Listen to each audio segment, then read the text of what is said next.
ముఖ్యమంత్రి రేవంత్ రెడ్డి అంటాడు 50,000 ఉద్యోగాలు ఇప్పటికే ఇచ్చినామని అంటాడు.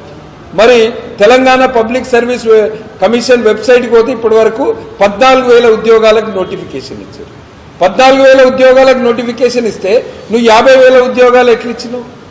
నిరుద్యోగ భృతి ఎక్కడ పోయింది? నీ 4,000 నిరుద్యోగ భృతి 14 నెలలంటే ఒక్కొక్క యువకునికి ఈ ప్రభుత్వం 56,000 రూపాయలు బాకీ ఉన్నది. ఉద్యోగస్తులు, ఉపాధ్యాయులు పీఆర్సీ ఇంకా అమలు చేయలే. తెలంగాణ వచ్చినాక రెండో పీఆర్సీ అమలు చేయలేదు. డిఏ ఏరియర్స్ ఉన్నాయి, ఇంకా ఇవ్వాల్సినవి. రిటైర్డ్ ఉద్యోగస్తుల పరిస్థితి అదే ఉన్నది. ఇట్లా ఉద్యోగస్తులను మోసం చేసిండ్రు. కాంట్రాక్ట్ లెక్చరర్లు, పార్ట్ టైం లెక్చరర్స్ ఇలా వాళ్ళను రెగ్యులరైజ్ చేస్తామని చెప్పి మోసం చేసిండ్రు. సమాన పనికి సమాన వేతనం లేదు.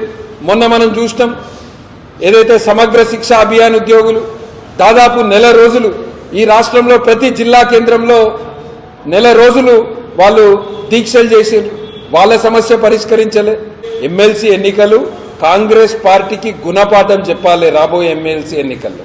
ఇవాళ టీఆర్ఎస్ పార్టీ కాంగ్రెస్ క్యాండిడేట్లనే పెట్టలే ఎమ్మెల్సీ ఎన్నికల్లో. టీఆర్ఎస్ పార్టీ కాంగ్రెస్ అభ్యర్థులకు మద్దతు తెలుపుతుంది. మొన్న కేటీఆర్ అంటుండు కాంగ్రెస్ పార్టీ కేసీఆర్ తోటి మాట్లాడితే ఈ పరిస్థితి కాంగ్రెస్ పార్టీకి రాకపోతుండే.